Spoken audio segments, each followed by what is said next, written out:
আগে তো মানুষজন এই জাতীয় নিউজের জন্য তেহরান রেডিও, ইরান রেডিও যেগুলো আছে এগুলো শুনতো যে আসলে অল্টারনেটিভ ভিউটা কি।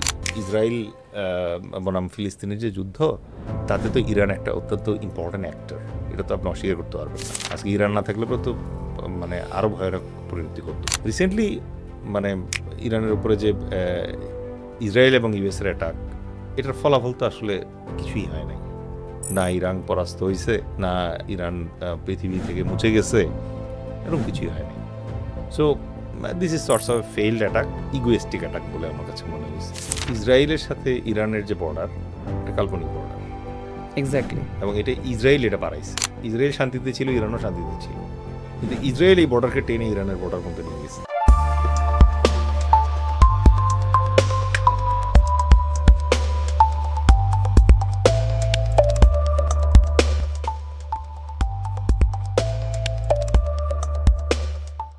না একদম দারুণ করে বলেছেন। আমরা এই অংশে বাংলাদেশ এবং ভারতের যে সম্পর্কের যে সমীকরণ, সেটা নিয়ে একটু আলোচনা করতে চাই। আপনি জানেন যে গেল 1.5 দশকে একটা হানিমুন পিরিয়ড ছিল ভারতের সাথে বাংলাদেশের, সেটা ভেঙেছে 5 তারিখের পরে অন্তর্বর্তী সরকারের প্রধান যখন ডক্টর ইউনূস ক্ষমতায় আসলেন। এরপর থেকে যে দেখেছি আমরা ভারতের সাথে বাংলাদেশের কূটনৈতিক সম্পর্কের অবনতি হয়েছে। আগামী কিছুদিন পরেই নির্বাচন আসছে। আপনি কি মনে করেন যে ভারতের সাথে সম্পর্ক আমাদের কবে নাগাদ আবার স্বাভাবিক হবে, বা বাংলাদেশ ভারতের কূটনৈতিক সম্পর্কটাকে আপনি এখন কিভাবে দেখছেন?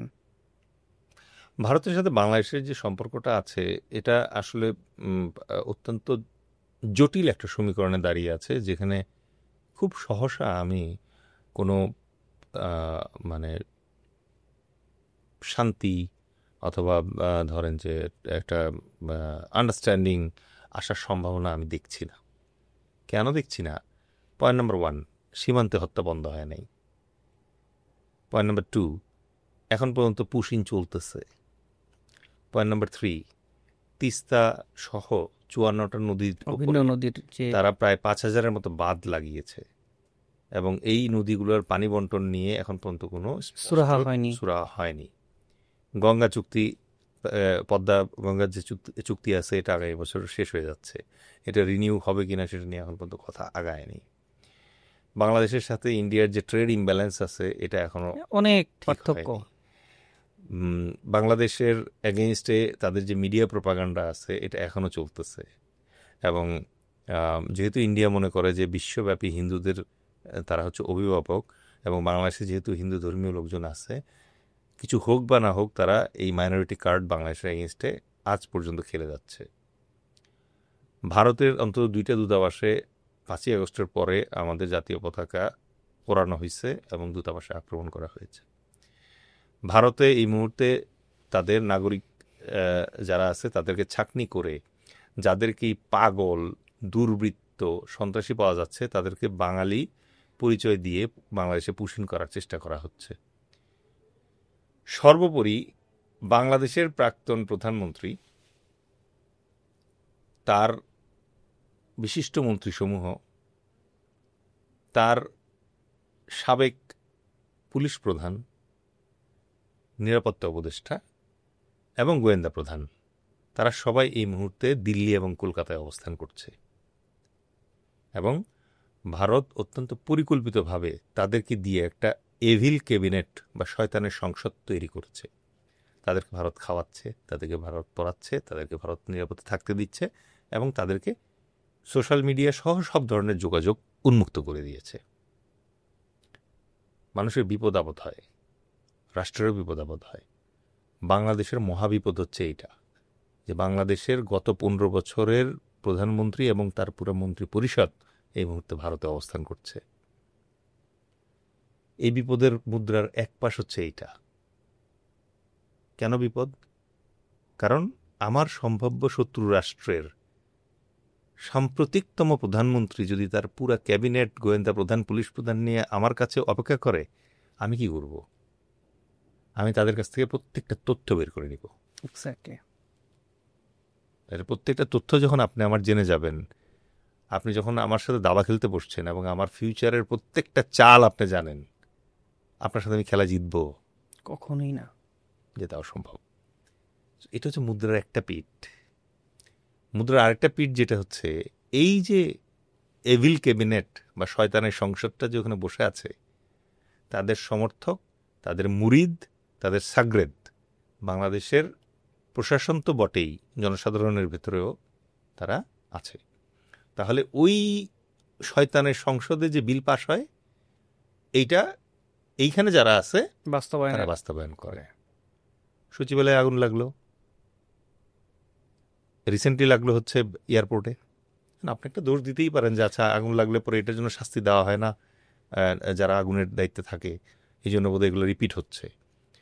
বর্ষা চলে গেছে, বসন্ত আসছে, শীত আসতেছে, ড্রাই সিজন, আগুন লাগছে। একটা আন্তর্জাতিক বিমানবন্দর, তার তো আন্তর্জাতিক লাইসেন্সই পায় হচ্ছে তার এই ফায়ার সেফটি ক্যাপাসিটি থাকার উপর ভিত্তি করে। ডেফিনেটলি সেইখানে আপনি 7-8 ঘন্টা ধরে আগুন জ্বলতেছে কিভাবে? It's not so simple, not so easy. So ওই যে আমি বললাম যে শয়তানের সংসদ থেকে যে বিল এবং সিদ্ধান্ত পাশ হয়ে আসে, বাংলাদেশে থাকা সাগরেদ এবং মুরিদ যারা আছে তারা এটা এখন পালন করতেছে। আপনার কথার প্রেক্ষাপটে আমি ছোট্ট করে একটু ইন্টারাপ্ট করি, খুবই দুঃখিত। আপনি জানেন যে কিছুদিন আগে ভারতের যে ট্রান্সশিপমেন্ট বাতিল করা হয়েছে, তো আমরা নেটিজেনদেরকে দেখি অনেকেই আলোচনা সমালোচনা করছেন, অনেকেই বলছেন যে আসলে ভারত যখন তাদের এই সুবিধাটা বাতিল করলো তখন কিন্তু বাংলাদেশ নিজের সক্ষমতা দেখালো। সিলেটের বিমানবন্দর থেকে আমাদের রপ্তানি কার্যক্রম শুরু হলো এবং ঢাকার এয়ারপোর্ট থেকে রপ্তানি কার্যক্রম শুরু হলো। তারা বলছেন যে এটা আন্তর্জাতিক ষড়যন্ত্রের অংশ, কারণ যখন ভারত আমাদের ট্রান্সশিপমেন্ট বাতিল করলো, যখন আমরা সক্ষমতা অর্জন করলাম, তখন আমাদের এই সক্ষমতাকে ভেঙে দেওয়ার একটা ষড়যন্ত্রের অংশ হিসেবে অনেকে বলছেন যে বিমানবন্দরে আগুন লাগানো হয়েছে। দুঃখিত আপনাকে ইন্টারাপ্ট করার জন্য। আপনি কি তাই মনে করেন? আমি নিশ্চিত নই, বাট আমার আন্ডারস্ট্যান্ডিং যেটা সেটা হচ্ছে ভারত বাংলাদেশের এগেইনস্টে সাবেক প্রধানমন্ত্রীর সেই শয়তানের মন্ত্রী পরিষদের পরামর্শে যা করছে তা এত শর্ট টার্ম না, সে দীর্ঘমেয়াদে করার চেষ্টা করছে। সো এই দীর্ঘমেয়াদের করার ভিতরে এটা একটা অংশ হতে পারে। কারণ আপনি যখন আন্তর্জাতিক বিমানবন্দরে সাফল্যের সাথে এই কাজটা করতে পারেন, যেই মুহূর্তে বিমান উপদেষ্টা, বাণিজ্য উপদেষ্টা যখন বিমানের চেয়ারম্যান হয়ে যখন ওখানে একটু শৃঙ্খলা আনার চেষ্টা করলো, তখন এই ধরনের একটা ঘটনা আসলে অনেক ধরনের ইঙ্গিতই দেয়। তো আপনি শুরুতে যে প্রশ্নটা করেছিলেন যে ভারতের সাথে কি আমাদের আর সুযোগ আছে কিনা, খুব ক্ষীণ দেখতে পাচ্ছি এই জায়গায়। কারণ এই যে আমি আপনাকে প্রেক্ষাপটটা বর্ণনা করলাম, আপনি শেখ হাসিনা বাংলাদেশের আন্তর্জাতিক আদালতের একজন আসামি, তাহলে তার বিরুদ্ধে ওয়ারেন্ট জারি হওয়ার কথা। সেই ওয়ারেন্টের কপি নিশ্চয়ই এম্বাসিতে পৌঁছানো উচিত, কারণ অ্যাটলিস্ট শেখ হাসিনা এবং সাবেক স্বরাষ্ট্রমন্ত্রী আসাদুজ্জামান খান কামাল, তারা দুজন তো ইন্ডিয়াতে আছে বলে আমরা নিশ্চিত জানি। সুতরাং এই দুজনের গ্রেপ্তারি পরোয়ানা তো ওখানে যাওয়ার কথা। তো আফসোসের ব্যাপার যেটা সেটা হচ্ছে যে সব জানার পরেও ভারত শেখ হাসিনা কি ফেরত দেবে? না, ফেরত দেবে না। কিন্তু আমরা আদানির টাকা দিতে বাধ্য। সুতরাং এই রকম পরিস্থিতিতে ফ্রেন্ডশিপ হয় না। না, আমরা দেখেছি অতি সম্প্রতি বাংলাদেশ সরকার ভারতের সাথে গেল এই ১.৫ দশকে যতগুলো চুক্তি হচ্ছে তার অধিকাংশ কিন্তু বাতিল করেছে, এবং আপনি জানেন যে মিরসরাইতে যে ইকোনমিক জোন ছিল সেই চুক্তিও কিন্তু বাতিল করেছে। অর্থাৎ বাংলাদেশ কিন্তু এখন চোখে চোখ রেখে কথা বলতে শিখছে। আপনি কিভাবে এটা দেখেন? আমি একটা অংশ পজিটিভলি নিব, সেটা হচ্ছে যে হ্যাঁ, অবশ্যই এই চুক্তিগুলো বাতিল করা, মিরেশ্বরের যেটা বাতিল করা, এই যে জিনিসগুলো আছে, these are N indication. But ভারতের এগেনস্টে আমরা চোখে চোখ রেখে তখনই তাকাইতে পারবো যখন আমাদের খুব শক্তিশালী একটা সেনাবাহিনী থাকবে, সামরিক বাহিনী থাকবে। তার পর্যন্ত আমরা পারবো না। এখন আমাদের এখানে সমস্যা হয়ে গেছে কি, আমরা যখনই বলি যে আমাদের সামরিক সক্ষমতা দরকার, তখন সাথে সাথে দেখবেন যে আমাদের আতেল যারা আছে তারা বলবে যে এই আরও 1 ডজন মানে কেন, বিমান কেন, খালি সাবমেরিন কেন। বাট ওরা যখন জিজ্ঞেস করবেন যে আপনি কয়টা বুকডন দেন, কালকে যুদ্ধ লাগলে আপনি কয় কিলো দৌড়াতে পারবেন, আমরা এটা ভাবি না যে মানে গাজার মতো করে ইসরায়েল যেরকম আক্রমণ করার পরে গাজার লোকগুলো যেভাবে প্রতিরোধ করতেছে, আমি যদি এই পরিস্থিতিতে পড়ি আমি কি করব? আমি মনে করি যে আমার যুদ্ধ আর্মি নেভি ঠিক করে দিবে। আবার যে আর্মিরা আপনি সকাল বিকাল পিন্ডি চটকাইতেছেন বাপের তালুক মনে করে, ইটস ভেরি সিম্পল। আমি আর্মিতে ছিলাম, আমার বিরুদ্ধে অভিযোগ আছে, আপনি আমার গালি দেন। আপনার ইভেন ওয়াকার স্যারের এগেস্টে কমপ্লেন আছে, ওয়াকার স্যারের গালি দেন। আমি যদি কোনো অপরাধ করে থাকি আপনি আমাকে শাস্তি দেন। ওয়াকার সাহেব যদি কোনো মানে অপরাধ করে থাকে আপনি আদালতে প্রমাণ করে তাকে শাস্তি দেন। আপনি আর্মির পিছনে লাগছেন কার স্বার্থে? কার পারপাস সার্ভ করতেছেন আপনি? আর্মি ছাড়া কি একটা দেশ হয়? নেভার। তাহলে সেটা যদি না হয়, তাহলে আপনি যখন এই আর্মিকে বারবার অ্যাটাক করার চেষ্টা করতেছেন, তার মানে আপনি কাকে সুবিধা করে দিচ্ছেন? আপনার ফুটবল টিমটাকে যখন আপনি মনটা ছোট করে দিচ্ছেন, তখন আপনার ফুটবল টিম যার সাথে খেলবে তার মন তো এমনিতেই মানে ফুরফুরা, বুঝেন নাই? তো আমি এগুলা সোশ্যাল মিডিয়াতে দেখি, এবং যখন যারা এগুলো বলে তাদের প্রোফাইলটা যখন ভালো মতো দেখতে যাই, তখন তো আমি ধরে ফেলি ল্যাচটা কি আসলে। কারণ ওই যে বললাম, দিল্লিতে থাকা সেই এভিল ক্যাবিনেট বা শয়তানের সংসদ যেটা আছে, সেই সংসদের আশা পরামর্শে তারা এটা করতেছে। যুদ্ধ ছাড়া যদি বাংলাদেশ সেনাবাহিনীকে আপনি হারাই দিতে পারেন, এর চেয়ে বড় জয় তো আর হয় না। আজ থেকে 2500 বছর আগে সানজু এই কথা বলে গেছে, যদি তুমি যুদ্ধ করা ছাড়া তোমার প্রতিপক্ষের সেনাবাহিনীকে পরাস্ত করতে পারো, এইটা হচ্ছে বেস্ট ফর্ম অফ ভিক্টরি। আমাদের জনগণের কাছে প্রশ্ন যে আমরা কি আমাদের ভারতকে এই ভিক্টরি উপহার দিচ্ছি কিনা? একটু ask ourself. That's a big question. আপনি একদিকে বিমান কিনবেন, আরেকদিকে মনে করেন যে আর্মিকে গালাগালি করবেন, ইট ডাজন্ট গো। ঠিকই বলেছেন। কোনো দেশের সেনাবাহিনী সেই দেশের মানুষের ভালোবাসা ছাড়া বাঁচে না, as simple as it is. ঠিক আছে? এখন একটা সৈনিককে যখন আপনি অপমান করবেন, ও কেন আপনার জন্য জীবন দিবে? আপনি বলবেন যে বেতন পায়, কয় টাকা বেতন দেন? এই বেতন বাইরে পাওয়া যায় না। আপনি বলবেন মেডেল দিবেন, একটা মেডেলে কতটুকু লোহা থাকে? আমার সৈনিক যখন এইভাবে ভাবতে শুরু করবে যে এই একটু লোহার জন্য আমি জীবন দিব, ওটা যখন সে আর মেডেল ভাববে না, তখন কিন্তু বিপদ আছে। সে যখন চিন্তা করবে যে আমি কেন যুদ্ধ করব, তুমি আমার গালাগালি করতেছো, তোমারে বাঁচানোর জন্য আমি যুদ্ধ করবো, তুমি নিজের জীবন নিজে বাঁচাও, আমারটা আমি বাঁচাই, তখন কিন্তু আর আপনি টিকতে পারবেন না। সুতরাং মানে এখানে একটা লাইন ড্র করা জরুরি। মানে এই প্যারিস থেকে, তারপরে মনে করেন যে নিউ ইয়র্ক থেকে যারাই ধরনের নসিহত আসে, এই নসিহতের ভিতরে আমাদের জনগণকে কনফিউজ করে দেওয়া হচ্ছে। ইভেন আপনার কলিগ, আপনার অফিসের কলিগ যে আছে, আপনি যদি প্রমাণ পান সে একটা ক্রিমিনাল, আপনি তাকে আর বাসায় দাওয়াত দিবেন না। আপনি যদি জানেন যে আপনার একটা কলিগ ধর্ষক, তাকে আপনি আর কখনো আপনার বাসায় দাওয়াত দিবেন? আপনি কি চাইবেন না তার বিচার হোক? অবশ্যই। তো সেনাবাহিনীতে বলেন, যেখানেই বলেন, সবাই চায় এরকম জঘন্যতম অপরাধ যারা করছে তাদের বিচার হোক। কিন্তু ওদের বিচারের যে ব্যাপারটা আছে, বিচারিক প্রক্রিয়া নিয়ে কথা বলবো না। এই বাংলাদেশে আমরা আইসিটির বিচার এর আগে দেখছি না? এই আইসিটির বিচার তো হয়েছে, যুদ্ধপরবর্তীদের বিচার হয়েছে না? জি। কত সময় লাগছে, এবং সব বিচার কি একদম সহি হয়েছে? আমি এখানে একদম অন রেকর্ড বলতেছি, যদি কেউ এই যে মানে অফিসাররা আছে তাদের ভিতরে কেউ যদি সত্যিকার অর্থে এই রকমের কুখ্যাত এবং কুকর্ম করে থাকে, ও জীবনে কোর্ট মার্শালের সামনে যাবে না। সে বলবে আমার সিভিল কোর্টে পাঠাও, আমি আইসিটিতে যাব। কেন জানেন? কারণ হচ্ছে কোর্ট মার্শালে যদি যায় তাহলে ওর ফাঁসি হবে, এবং ফাঁসির রায় হলে পরে এই রায় বাংলাদেশের সংবিধান অনুযায়ী আর কেউ এটাকে খণ্ডাতে পারবে না। কারণ বাংলাদেশের সংবিধানের আর্টিকেল 45-এ পরিষ্কার বলা আছে, কোর্ট মার্শাল যদি কোনো রায় দেয়, এটা বাংলাদেশের আর কোনো আদালত খণ্ডন করবে না। আজ পর্যন্ত পারে নাই করতে। তো যে আসলে অপরাধী, যে আসলে দুষ্টু, সে যেমনে হোক কোর্ট মার্শাল অ্যাভয়েড করবে। সে বলবে আমি সিভিলে যেতে চাই। সিভিল কোর্টে কেন যাবে? আইসিটি যে রায় দিবে এটা নিয়ে অ্যাপিলেট ডিভিশনে যাবে, মামলা হবে লম্বা। আপনি কবে এই মামলা শেষ করবেন, কবে ফাঁসি দিবেন? বুঝেন নাই?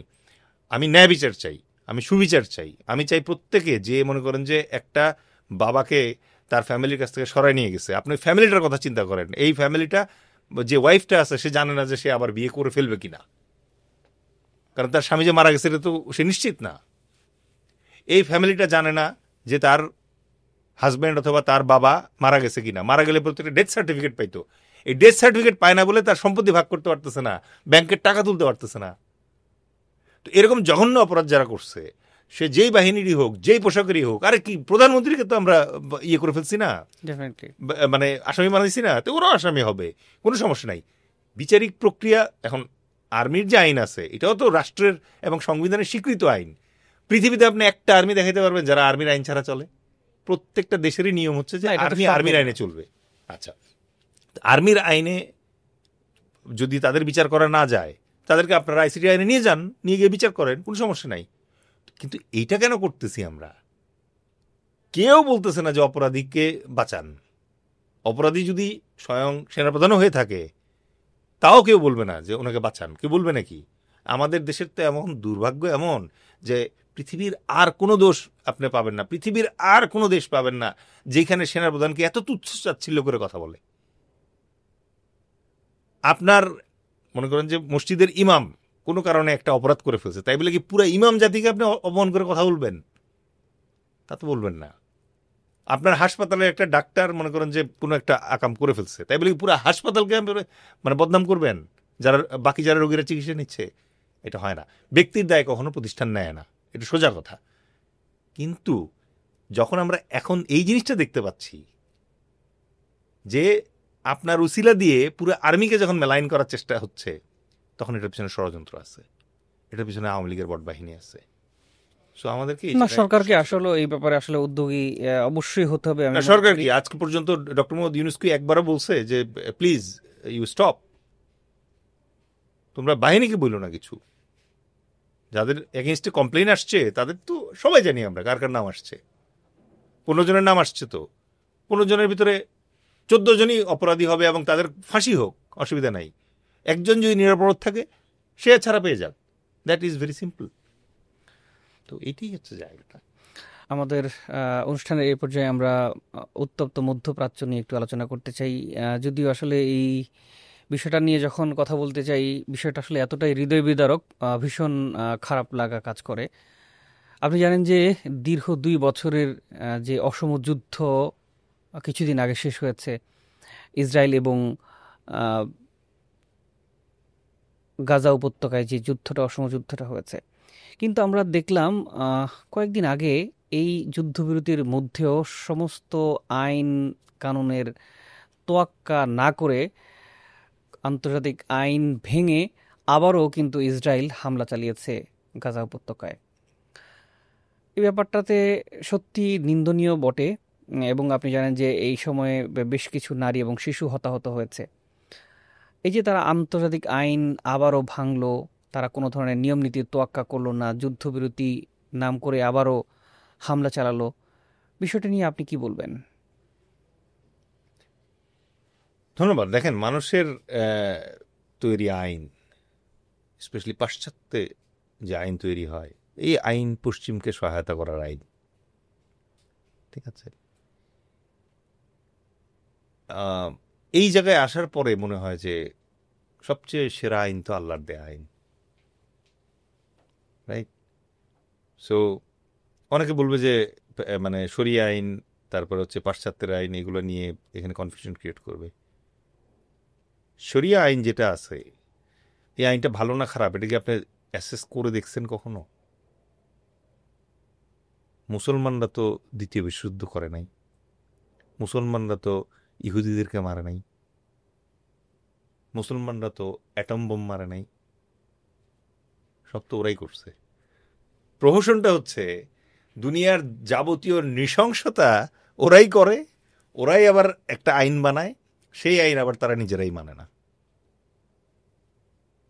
যেই ট্রাম্প টাকা দিচ্ছে, অস্ত্র দিচ্ছে ইসরায়েলকে গাজার উপরে এই অ্যাট্রসিটি চালানোর জন্য, ওই ট্রাম্পের হাত থেকে শান্তি নিচ্ছি আমরা। এটা একটা প্রহসন না? তো এই জায়গাটায় আমি একটা কথাই বলবো, সেটা হচ্ছে যে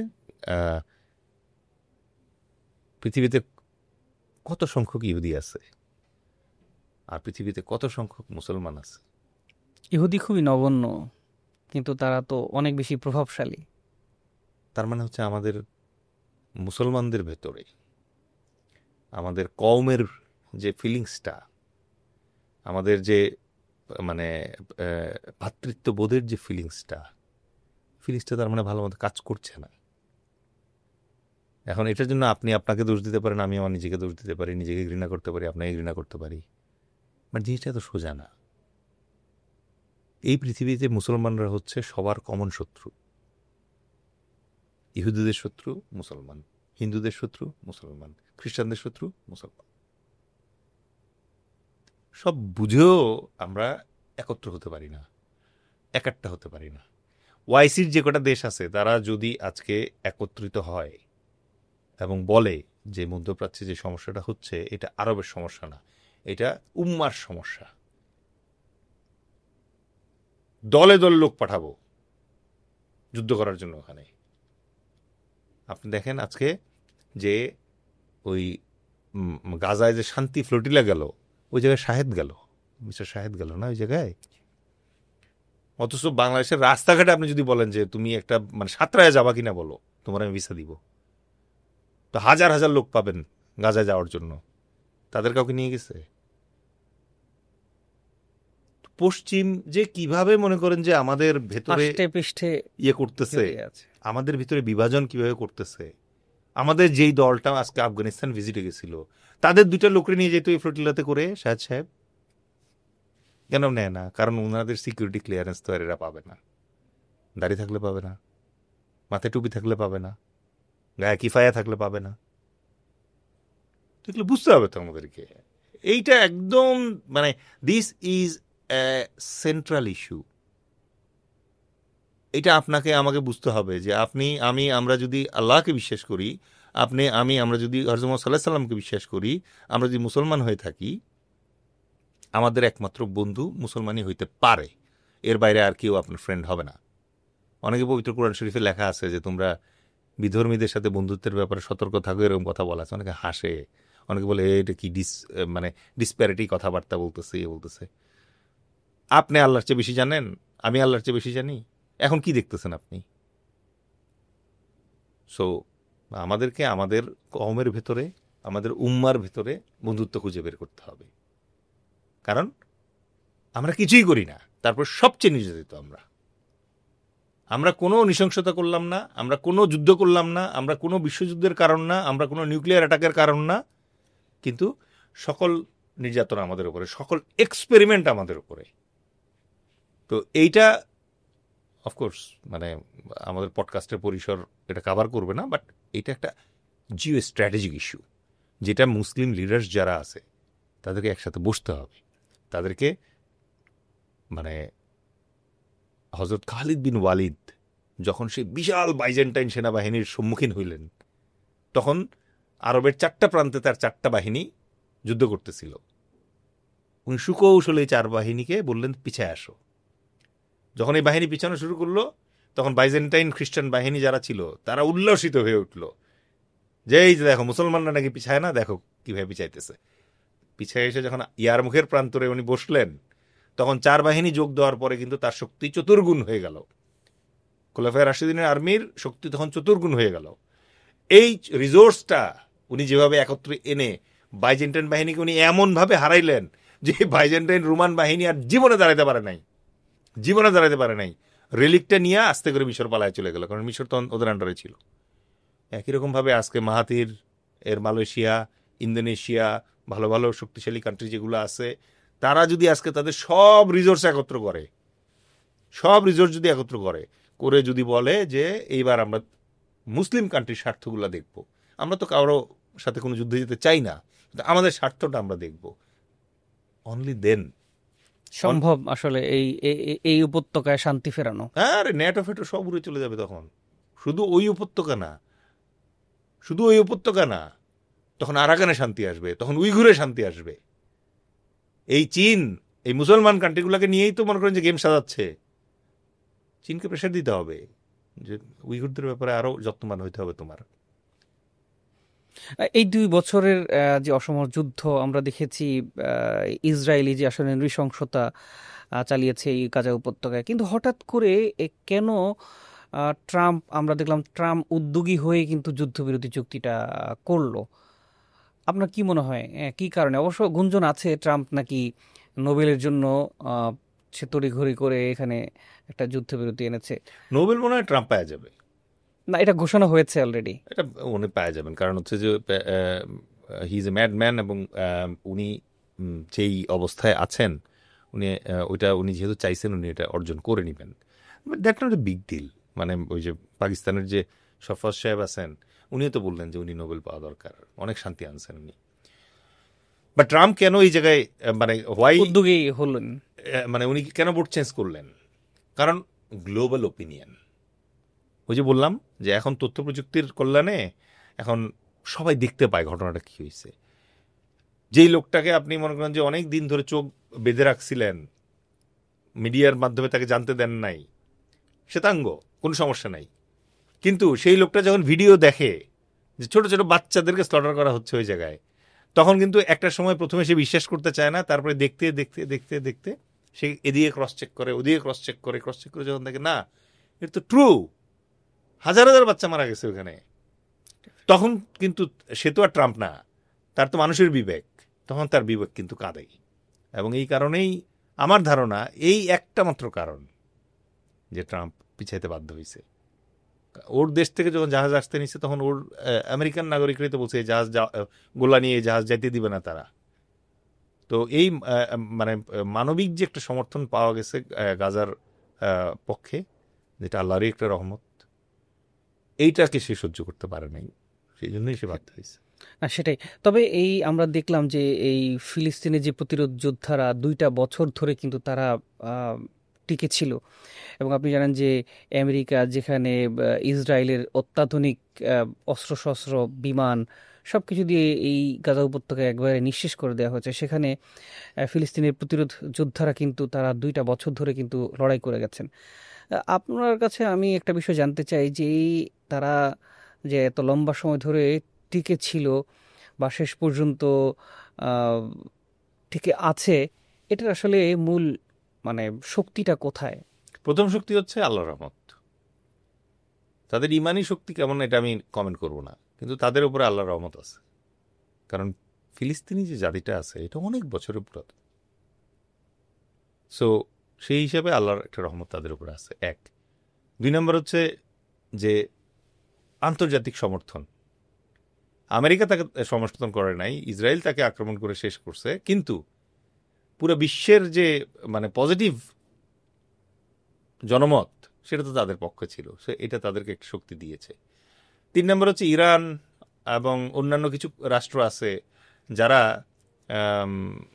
গোপনে অথবা বিভিন্নভাবে তাদেরকে কৌশলগত সহায়তা করে গিয়েছে। এটা আরেকটা জিনিস যেটার কারণে তারা সাস্টেইন করতে পেরেছে। কারণ এই মানে ইসরায়েল বনাম ফিলিস্তিনের যে যুদ্ধ, তাতে তো ইরান একটা অত্যন্ত ইম্পর্ট্যান্ট অ্যাক্টর, এটা তো আপনি অস্বীকার করতে পারবেন না। আজকে ইরান না থাকলে তো মানে আরও ভয়ানক পরিণতি হতো। ইরান একটা এখানে মানে অ্যান্ডেল হিসেবে কাজ করছে, ওদিকে হ্যামারিং হলেও সে ঠেকাইছে, প্রক্সি দিয়ে হোক, মানে স্যাংশন পাওয়ার পরে তেল বেচার টাকা দিয়ে হোক, অথবা এই আত্মিকভাবে অথবা আধ্যাত্মিকভাবে যে ধর্মীয় সহানুভূতির মাধ্যমে হোক, এটা করছে। সো আমার ধারণা এর এর এর ফলেই তারা এই এত লম্বা সময় ধরে আসলে তারা সাস্টেইন করতে পেরেছে, এবং এখান থেকে আমাদের শেখার আছে। কালকে যদি আল্লাহ না করুক আমাদের কোনো প্রতিবেশী রাষ্ট্র আমাদেরকে এইরকমভাবে জবরদখল করার চেষ্টা করে, আমরাও ফিলিস্তিনিদের মতো হয়ে যাব। এবং আমি বাংলাদেশ মিলিটারি একাডেমিতে থাকতে ফিলিস্তিনি 4 জন ক্যাডেট ছিল আমার আন্ডারে যারা ট্রেনিং করছে। আমি জানি যে ওদের চেয়ে আমরা অনেক বেশি পোংটা। এই দিল্লির রেঙ্গুন ছারখার করে ফেলবো আমরা যদি ওরকম কোনো সমস্যা হয়। এই যে গাজা উপত্যকায় যুদ্ধবিরতি কার্যকর হলো, আপনি কি মনে করেন যে এটি সাস্টেনেবল হবে এবং সত্যিকার অর্থেই গাজা উপত্যকায় শান্তি ফিরে আসবে? এটা অনেক লম্বা সময়ের ব্যাপার। কারণ দেখেন, প্রথমত হচ্ছে ইনফ্রাস্ট্রাকচারটা একেবারে ধ্বংস হয়ে গেছে, রাস্তাঘাট বিল্ডিং সব তো গুঁড়া হয়ে গেছে। সো প্রথম আপনাকে নিশ্চিত করতে হবে যে পিসটা এখানে থাকবে। সো এটা এনশিওর করার জন্য আন্তর্জাতিক সমর্থন এবং চাপ লাগবে। যখন পিস থাকবে ওই জায়গায়, পিস বলতে আমি বুঝাচ্ছি যখন এখানে ধরেন সিমেন্টের গাড়ি, ইটের গাড়ি, খাবারের গাড়ি, অন্যান্য যে জিনিসপত্রগুলো লাগে, রিসোর্সেস অ্যান্ড লজিস্টিক্স লাগে, এগুলো যাওয়ার মতো যখন পরিস্থিতি ক্রিয়েট হবে, তখন না এই কাজটা শুরু হবে। তো ধরেন এই মানে গাজা বলি আর ফিলিস্তিন রিবিল্ড হওয়ার ব্যাপারটা, it will take long time, 25-30 বছর লেগে যাবে। মানে এখনকার আধুনিক প্রযুক্তি দিয়েও যদি আবার আপনি ট্রাই করেন, তারপরেও মিনিমাম 10-15 বছরের আগে আপনি পারবেন না। এটা হলো এক। 2 নম্বর হচ্ছে আপনি যেটা জিজ্ঞেস করলেন যে এটা সাস্টেইন করবে কিনা। এখন তো একটা শান্তি চুক্তি হয়েছে, যুদ্ধ তো শেষ হয়নি। এখন পর্যন্ত তো আনডিসপিউটেড ইস্যু রয়ে গেছে। প্রথম কথা হচ্ছে যে ফিলিস্তিন রাষ্ট্রের স্বীকৃতি। দ্বিতীয়ত হচ্ছে যে দ্বিতীয় বিশ্বযুদ্ধের পরে যেই আন্তর্জাতিক লাইন বা সীমারেখা ড্র করা হয়েছিল তার তো অনেক ভেতরে চলে আসছে ইসরায়েল। ওরা এটা ছাড়বে? আবার তো গন্ডগোল লাগবে এই ছাড়ার প্রসঙ্গ নিয়ে।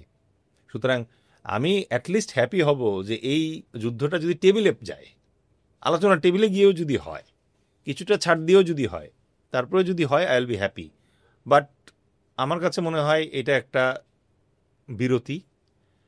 এই বিরতি একটু দীর্ঘ হলেও হতে পারে, কিন্তু কালকে ট্রাম্পের জায়গায় যখন নতুন কেউ আসবে তখন এই তখন বিরতি মুহূর্তে চলে যেতে পারে। এবং পলিসিটা চেঞ্জও হতে পারে। এটাই ঐতিহাসিক বাস্তবতা। যে কোনো শান্তি চুক্তি শান্তি ভঙ্গের জন্যই হয়, যে কোনো যুদ্ধবিরতি আরেকবার যুদ্ধ লাগার জন্যই হয়। সো আমি যে কোনো যুদ্ধবিরতিকে সবসময় এইভাবেই দেখি যে এটা হচ্ছে জাস্ট একটা বিরতি। বিরতি শেষে যেরকম আবার মুভি শুরু হয়, বিরতি শেষে আবার যুদ্ধ শুরু হবে।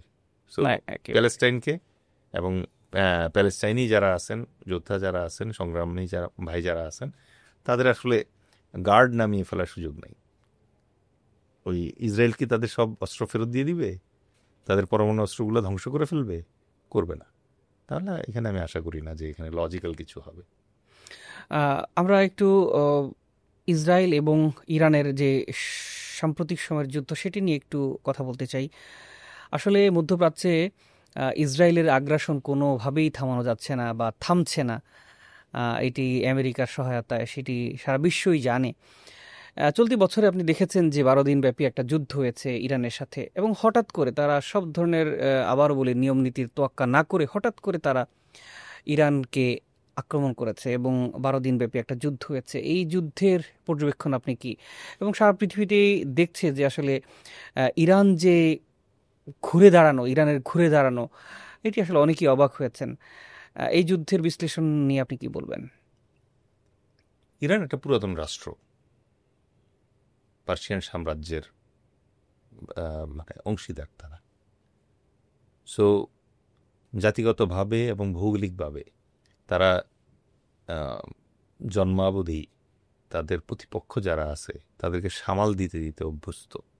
এটা একটা অভ্যস্ততার ব্যাপার। একটা জাতির ভিতরে আপনি মানে ওয়ারিয়ার ইথোস অথবা যোদ্ধার মনোভাব তখনই করে ওঠে যখন আপনি অনেকবার যুদ্ধ করেন। তো ঠিক আছে, তো ইরানের ভেতরে জাতিগতভাবে ওই ব্যাপারটা আছে যে তারা জানে যে তাদের বিরুদ্ধে হেজিমনি কাজ করে।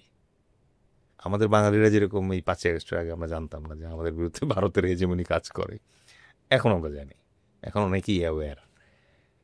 বাট আমার ধারণা ইরান দীর্ঘদিন ধরে এই স্যাংশনের ভিতরে থাকার কারণে তারা আস্তে আস্তে এর ভেতরেই বেঁচে থাকা শিখে ফেলছে, এবং এর ভেতরেই তারা এই অ্যান্টি স্যাংশন যে ম্যানুভারগুলো আছে এগুলা রপ্ত করে ফেলছে। রিসেন্টলি মানে ইরানের উপরে যে ইসরায়েল এবং ইউএসের অ্যাটাক, এটার ফলাফল তো আসলে কিছুই হয় নাই। না ইরান পরাস্ত হয়েছে, না মানে ইরান পৃথিবী থেকে মুছে গেছে, এরকম কিছুই হয় নাই। So this is sorts of field attack, egoistic attack বলে আমার কাছে মনে হয়েছে। এবং শেষ দিকে আসলে আমেরিকা যারা তড়িঘড়ি করে মানে যুদ্ধ, আমার কাছে মনে হচ্ছে প্রকারান্তে আমেরিকা ভেতরে ভেতরে একটু ক্লান্ত। এই ক্লান্তির বহিঃপ্রকাশ হচ্ছে এই যে ইরানের বিরুদ্ধে একটা অপ্রয়োজনীয় যুদ্ধ। এই ক্লান্তির বহিঃপ্রকাশ হচ্ছে যে তড়িঘড়ি করে প্যালেস্টাইনে এখন শান্তি চুক্তি যে ব্যাপারটা। সো অফকোর্স এই জায়গায় ইরানের সাফল্য যেটা, সেটা হচ্ছে যে তারা আমেরিকার মতো একটা মানে সাম্রাজ্যকে হতাশ এবং পরিশ্রান্ত করতে পেরেছে। I must give that credit to that. কিন্তু এই যে যুদ্ধবিরতি চুক্তির যে ব্যাপারটা, সেটি অবশ্য আনুষ্ঠানিকভাবে হয়নি। তো আপনার কি মনে হয় এই যুদ্ধটা আবারও গড়াতে পারে ইরান এবং ইসরায়েলের মধ্যে? দেখেন, আন্তর্জাতিক নিয়ম অনুযায়ী মানে যখনই কারোর সাথে আপনার বর্ডার থাকে তখন তার সাথে যুদ্ধ লাগার সম্ভাবনা থাকে। সো ইসরায়েলের সাথে ইরানের যে বর্ডার, এটা কাল্পনিক বর্ডার, এক্স্যাক্টলি। এবং এটা ইসরায়েল এটা বাড়াইছে। ইসরায়েল শান্তিতে ছিল, ইরানও শান্তিতে ছিল, কিন্তু ইসরায়েল এই বর্ডারকে টেনে ইরানের বর্ডার পর্যন্ত নিয়ে গেছে, এবং মাঝখানে সে কিছু রাষ্ট্র যেগুলো আছে এগুলোকে স্কিপ করে, কারণ ওখানে আমেরিকান ক্যান্টনমেন্ট বানানো আছে। সো ইরান থেকে যখন কোনো মিসাইল আসে তখন রাস্তায় আসলে আমেরিকান যে ক্যান্টনমেন্ট আছে তারা অর্ধেক ফেলে দেয়। ঠিক আছে? সো যতক্ষণ পর্যন্ত ইসরায়েল অস্ত্র সংবরণ না করবে ততক্ষণ পর্যন্ত আপনার ভাবার কোনো কারণ নাই যে ইরানের দম ফেলার সুযোগ আছে। এখন এটা সামনের ইতিহাস বলতে পারবে যে ইরান আসলে চীনের সাথে এবং রাশিয়ার সাথে তাদের সখ্যতা এবং সহযোগিতার মাধ্যমে কত দ্রুত নিজেদেরকে আবার কাভার আপ করতে পারবে। কারণ অবশ্যই আমেরিকা এবং ইসরায়েলের যৌথ আক্রমণের কারণে তাদের পারমাণবিক সক্ষমতা ব্যাপকভাবে ক্ষতিগ্রস্ত হয়েছে। সুতরাং ওখান থেকে বের হয়ে এসে নতুন করে আবার ইসরায়েলের জন্য একটা ডিটারেন্ট হওয়া, কারণ ইসরায়েলের জন্য তো অস্বস্তির কারণ হওয়ার কারণে ইসরায়েল আক্রমণ করেছে, তো ওই কারণটা আবার হওয়ার জন্য কতটুকু সময় লাগবে এটা আসলে দেখার ব্যাপার সামনে। সাধারণ মনের প্রশ্ন, সাধারণ মানুষ মনে করে যখন এই যুদ্ধটা হচ্ছিল তখন অনেকেই বলছিল যে ইরানের সত্যি সত্যি যদি পারমাণবিক কর্মসূচি, বা আমরা যদি বলি ইরান যদি সত্যি সত্যি পারমাণবিক শক্তিধর দেশ হয়, সেক্ষেত্রে আমেরিকা কিংবা ইসরায়েল ইচ্ছে করলেই এখন যেমন আক্রমণ করা সম্ভব করছে সেটা সাহস পেত না। আপনার কি মনে হয়? অফকোর্স, আপনার যখন নিউক্লিয়ার ক্যাপাসিটি থাকে তখন সহসে আপনার সাথে কেউ বেয়াদবি করার চেষ্টা করে না, আর যদি করেও তাহলে অ্যাটলিস্ট তার নিউক্লিয়ার ক্যাপাসিটি থাকার পরে করে, এবং সেই করাও হয় লিমিটেড। বর্তমান যুদ্ধবিদ্যা অনুযায়ী এটাকে বলে লিমিটেড ওয়ার। আমরা দুজনই একটা জায়গায় মানে একটা আন্ডারস্ট্যান্ডিংয়ে থাকি যে তুমিও অ্যাটম বোম মারবো না, আমিও অ্যাটম বোম মারবো না, বাট আমাদের যুদ্ধটা হবে অন গ্রাউন্ডে। সো তখন এটার ক্ষয়ক্ষতি কম হয়। তখন দেখবেন যে অনেক মানে আলোচনার বেসিসে অনেক যুদ্ধকে হ্রাস টানা সম্ভব হয়, এবং যুদ্ধের ক্ষেত্রে আগে যতটা নৃশংসতা হতো এখন তার চেয়ে অনেক কম হয়। এটার মানে অ্যাডভান্টেজ আপনি নিউক্লিয়ার কান্ট্রি হলে পরেই পাবেন।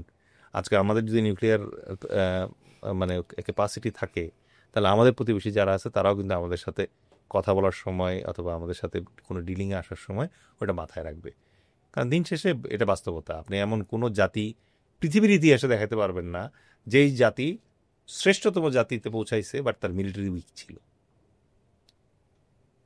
একেবারে একেবারে ঠিক বলেছেন। আমরা শেষ করব অনুষ্ঠান। শেষ করার আগে শেষ প্রশ্ন, সেটি হচ্ছে এই যে গাজা উপত্যকায় নৃশংসতা বলি এবং ইরানে হামলা বলি, এই যে সংকট এবং মধ্যপ্রাচ্যের যে সংকট, আমরা মধ্যপ্রাচ্যের যে আরব দেশগুলো আছে তাদেরকে একদমই নির্লিপ্ত থাকতে দেখেছি। সেই অর্থে তারা কোনো ধরনের ইনিশিয়েটিভ বা কোনো ধরনের পদক্ষেপ নেয়নি গাজা উপত্যকায় শান্তি ফেরানোর জন্য, কিংবা আমার মুসলিম ভাই ইরানে যে অন্যায়ভাবে হামলা চালালো, যুদ্ধ হলো। অন্যান্য আরব দেশগুলো একেবারে নিশ্চুপ। এই নিশ্চুপের আসলে মূল কারণটা কি বলে মনে হয় আপনার, এবং তাদের কি করা উচিত আসলে? বেশ কয়েকটা কারণ। এক নম্বর কারণ হচ্ছে তাদের সবার রিজার্ভ হচ্ছে ডলারে। সুতরাং রিজার্ভ যখন আপনার ডলারে থাকবে, আপনার টাকা যখন আমার ব্যাংকে থাকবে, তখন আপনি আমার সাথে আসলে খুব বেশি ঝামেলা করবেন না। কারণ এর ফলাফল তো ওরা দেখতে পাইছে। আফগানিস্তানের $1 বিলিয়ন রিজার্ভ আত্মসাৎ করে নিছে আমেরিকা। রাশিয়ার প্রায় $300 মিলিয়ন এখনও আমেরিকার ওই রিজার্ভে কিন্তু আটকা পড়ে আছে। ওই ডলার দিবে না সে, আর রাশিয়া নিতেও পারবে না। সো আপনি যেই আরব রাষ্ট্রগুলোর কথা বলছেন তাদের সবার মেইন রিজার্ভ হচ্ছে ডলার। সুতরাং এটা একটা তাদের মানে পেছনে থাকার সমস্যা। দ্বিতীয়ত হচ্ছে যে আরবের এই রাষ্ট্রগুলোর অনেক রাষ্ট্রই তাদের নিজস্ব সামরিক সক্ষমতা নাই। ইউনাইটেড আরব আমিরাতের এয়ার ডিফেন্স দেয় আমেরিকা, কাতারের এয়ার ডিফেন্স দেয় আমেরিকা, জর্ডানের এয়ার ডিফেন্স দেয় আমেরিকা, রাইট? সুতরাং এই জাতীয় কান্ট্রি যেগুলো আছে তাদের টাকা আছে, তেল বেচা টাকা আছে, কিন্তু তাদের ওই সক্ষমতা নেই যে আমেরিকার এগেনস্টে গিয়ে কথা বলবে। ইভেন সৌদি আরবের মনে করেন যে এতদিন পর্যন্ত পুরো ডিপেন্ডেন্সি ছিল আমেরিকান সৈন্যদের উপরে, এখন আস্তে আস্তে তারা কমাচ্ছে। কিছুটা কমেছে, সাম্প্রতিক সময়ে একটা যুদ্ধ মানে চুক্তি হয়েছে Right. পাকিস্তানের সাথে। তাহলে যার উপরে আপনি ডিপেন্ডেন্ট, তার এগেনস্টে তো আপনি আর আসলে কিছু করতে পারতেছেন না, এই জায়গায় চাইলেও করতে পারবেন না। সো এইটা হচ্ছে একটা বড় কারণ যে তারা চাইলেও এটা পারে না। হ্যাঁ, কেউ কেউ এটা থেকে বেরোয় আসে করছে, যেমন ইরাক, ইরান, তারপরে হচ্ছে মিশর, ঠিক আছে। কিন্তু তারা তো অলরেডি 3টা আরব ইসরায়েল যুদ্ধ করেছে। আরব ইসরায়েল বলে, বাট আসলে তো আরব ইউএসএ যুদ্ধ এগুলা। 3টা যুদ্ধে কিন্তু তারা ব্যাপকভাবে হেরেছে। হারার পরে এখন এই জন্যই আপনি দেখবেন যে এখন একমাত্র অনেকে জিজ্ঞেস করে যে হামাসকে অথবা হেজবুল্লাহকে অথবা হুতিদেরকে ইরান কেন হেল্প করে? কারণ বাকি যারা আছে তারা টায়ার্ড 3 যুদ্ধে হেরে। তারা 3টা যুদ্ধে হেরে, আরব ইসরায়েল 3টা যুদ্ধ হয়েছে, তো এই 3টা যুদ্ধে হেরে তারা প্রচণ্ডভাবে টায়ার্ড। তাদের আর ওই শখও নাই, শক্তিও নাই। ওই ইরানই বাকি ছিল। সো ইরানই এখন এইটা যতটুকু পারে গোছায় গোছায় করে আর কি। তো যতক্ষণ পর্যন্ত এই সক্ষমতাগুলো না হবে, যেমন ইরাক তো পুরা ইউএস একদম ঝাঁঝরা করে দিয়ে গেছে। সেই কবে আবার ইরাক দাঁড়াবে, তারপরে ধরেন হবে। সিরিয়া পুরা ঝাঁঝরা, রাইট? জর্ডান কোনো রকমে টিকে আছে, বাট সবসময় আবদুল্লাহ কিন্তু আমেরিকা যা বলে তাই। কাতার টু গুড, আল জাজিরা ছাড়া কোনো অস্ত্রই নেই তার। একটা মাত্র অস্ত্র আছে, সেটা হচ্ছে সংবাদ মাধ্যম আল জাজিরা, এছাড়া তার আর কোনো অস্ত্র নেই।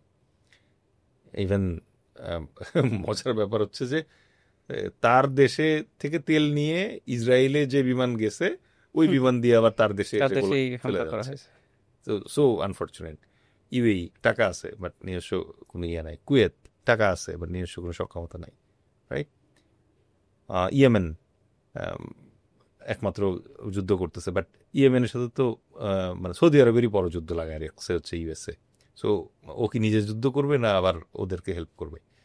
So I hope I could explain যে আসলে আরব বিশ্বের কথা যেটা বললেন, আরব বিশ্বে এখনো ওই পরিস্থিতি মানে ইন্ডিভিজুয়াল রাষ্ট্রগুলো যেগুলো আছে তাদের ওই পরিস্থিতি এখনো তৈরি হয় নাই যেখানে সম্মিলিতভাবে তারা একটা উদ্যোগ নিতে পারবে। এবং এইটাই আমি বললাম যে ওয়াইসির একত্রে বসতে হবে, যে উম্মার স্বার্থে তাদেরকে রিসোর্স এক্সচেঞ্জ করতে হবে। আজকে পৃথিবীর অন্যতম শক্তিশালী সেনাবাহিনী হচ্ছে ইন্দোনেশিয়ান সেনাবাহিনী। সো ইন্দোনেশিয়ান সেনাবাহিনীর কাছ থেকে হেল্প নিতে পারে ওরা, টেকনোলজি ট্রান্সফার, ট্রেনিং ট্রান্সফার এগুলো করে তারপরে যদি করে।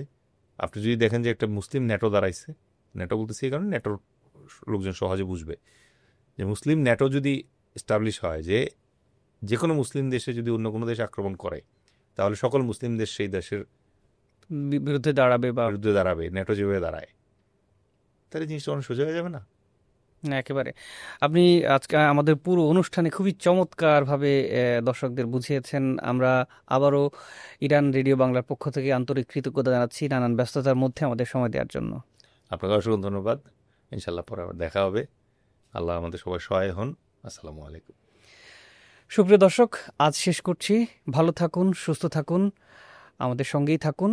আর আগামী পর্বে দেখা হবে আরও একজন বিশিষ্ট অতিথির সাথে। আন্তরিক অনুরোধ রইল চ্যানেলটি সাবস্ক্রাইব করে আমাদের পাশে থাকার।